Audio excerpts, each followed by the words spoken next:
Hello বন্ধুরা, রঞ্জিতার ঘরোয়া রান্নাঘর থেকে তোমাদের সবাইকে স্বাগত জানাই। আজকে একটা নিরামিষি ডালের রেসিপি নিয়ে এলাম। প্রথমে শুকনো লঙ্কা, তেজপাতা আর জিরে ফোড়ন দিয়ে দিলাম, দিয়ে একটু হালকা করে ভেজে নিচ্ছি। এবার মশলা দিয়ে দেবো।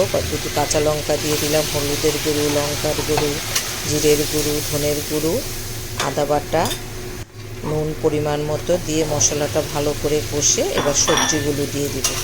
এখানে কুমড়ো, আলু, ডাঁটা, কাঁঠালের বিচি দিয়ে আমি সবজিটা রান্না করব। এবার একটু ঢাকা দিয়ে দিলাম সিদ্ধ হওয়ার জন্য। কিছুটা সিদ্ধ হয়ে গেছে, ডালটা আগেই সিদ্ধ করে রেখেছিলাম, সেটা দিয়ে দিলাম।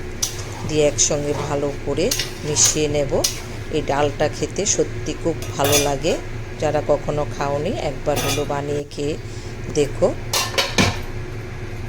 এবার একটু সামান্য চিনি দিয়ে দিলাম, দিয়ে ওটাও একসঙ্গে মিশিয়ে নিচ্ছি। এটা দিয়ে মোটামুটি অনেকটা ভাত খাওয়া যায়।